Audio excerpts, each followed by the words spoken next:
Pierre Piccini d'Aprata, merci de nous recevoir chez vous, à Bruxelles, pour évoquer ce livre, La bataille d'Alep, consacré à la révolution syrienne et publié chez l'Harmattan.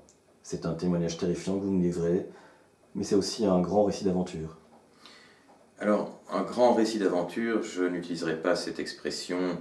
Bon, vous avez raison, il est clair qu'au fil des pages, il se passe énormément de choses. Chaque jour, c'est un récit qui est écrit au quotidien. Ce sont au départ des chroniques. La majeure partie du livre, ce sont des chroniques qui ont été publiées par le quotidien belge Le Soir et que j'écrivais chaque jour à Alep, où j'ai passé plusieurs semaines en compagnie des rebelles. Donc certainement, chaque jour il se passe plein de choses.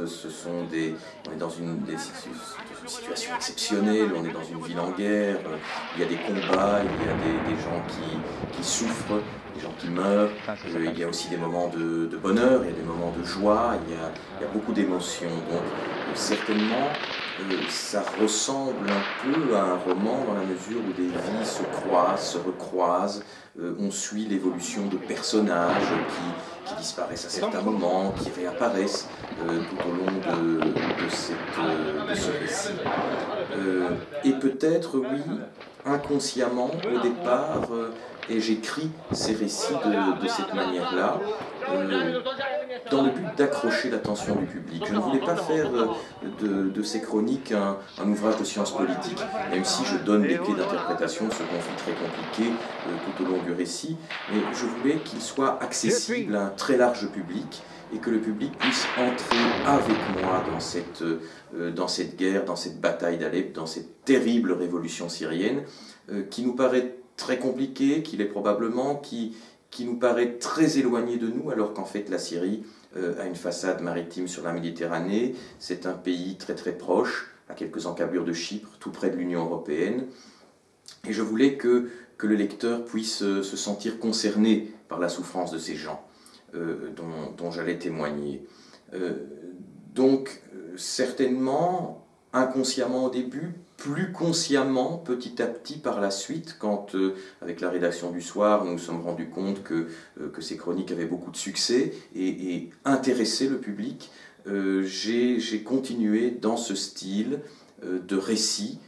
Et oui, peut-être est-ce un grand roman d'aventure, une terrible aventure, mais il ne faut jamais oublier quelque chose, et c'est pour ça que je n'aime pas beaucoup cette expression d'aventure, c'est que les personnages que je décris dans ce livre, qui prennent la parole, qui vivent à travers les pages, ne sont pas des personnages de fiction. Ce sont des gens que je connais, des gens qui existent, des gens qui ont existé. Pour rassembler ces chroniques de la révolution syrienne, c'est le sous-titre de votre livre, dont une partie a donc été publiée par le quotidien belge Le Soir. Vous n'avez pas hésité à vous mettre en danger. Le public vous connaît. En mai 2012, vous faites la une des médias. Emprisonné à Homs par les services secrets de Bachar el-Assad, torturé, vous vous en sortez. Mais vous repartez quand même, et d'avril à septembre 2013, vous êtes détenu comme otage par une faction djihadiste. Cette souffrance, ces sacrifices, ça en vaut la peine? Alors oui, je pense que ça en vaut vraiment la peine. Vous savez, sans prétention aucune, si j'ai pu à un moment raconter avec honnêteté la souffrance de ces gens, si j'ai pu amener un certain public ici en Occident, en Europe, à soulever le couvercle le couvercle de cette grande boîte qui enferme la révolution syrienne, j'ai certainement fait quelque chose d'utile.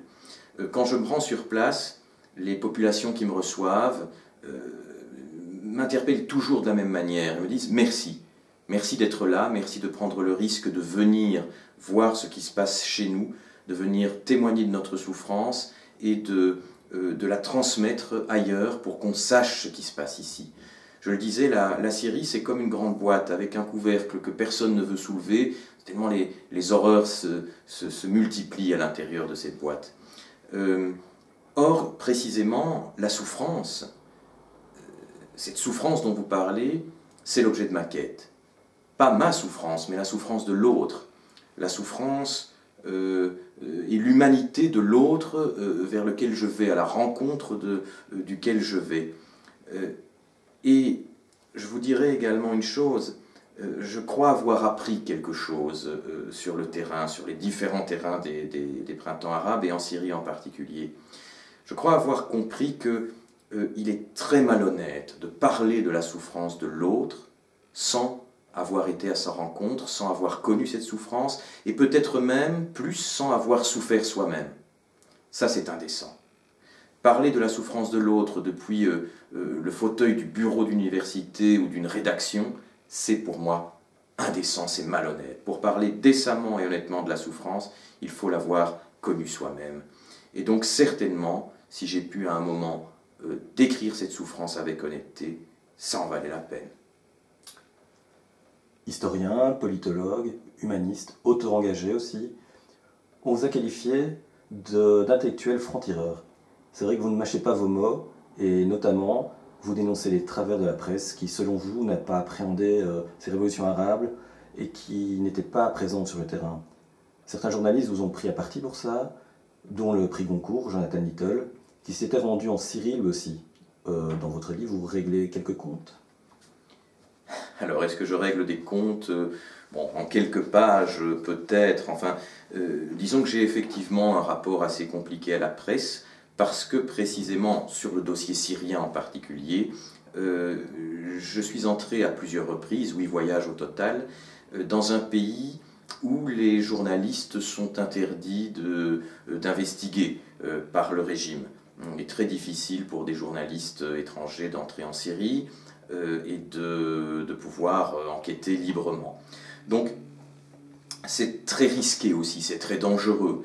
Et comme vous l'avez dit, j'ai été arrêté par les services secrets, j'ai également été enlevé par une faction djihadiste et pris en otage. Donc il y a peu d'observateurs étrangers sur le terrain. Dès lors, la presse a tendance à se fier à des informateurs qu'elle trouve ici et là, qui ne sont pas toujours très corrects. Souvent, des gens issus de l'opposition qui dès lors vont transmettre à la presse des éléments de propagande. Et Le Monde en particulier, le journal Le Monde, avait publié quelques gros bobards que j'ai pu démonter depuis le terrain. Bon, des choses assez énormes, très factuelles. Et je crois que dès lors, un petit groupe de journalistes au Monde m'a pris en grippe et on a essayé de me tailler un costard pas très sympathique qui s'est un peu diffusé auprès de certains médias. Bon, en quelque sorte, comme l'a dit un ami journaliste, je leur cassais la baraque en venant régulièrement rectifier leurs informations, entre guillemets. Bon, donc oui, j'ai, je crois, consacré, là, c'était nécessaire, quelques lignes à remettre un peu l'église au milieu du village par rapport à ce qu'une certaine presse a pu dire de moi. Quant à Jonathan Littell, bon, c'est une autre histoire. Jonathan Littell se trouvait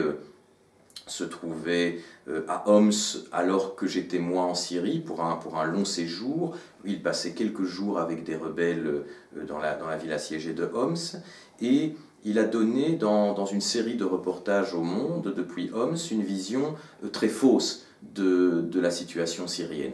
Il avait une vision très réduite, alors que moi je me déplaçais de Damas à Dera, de Dera à Hama, Homs, Alep, Deir ez-Zor, je sillonnais tout le pays.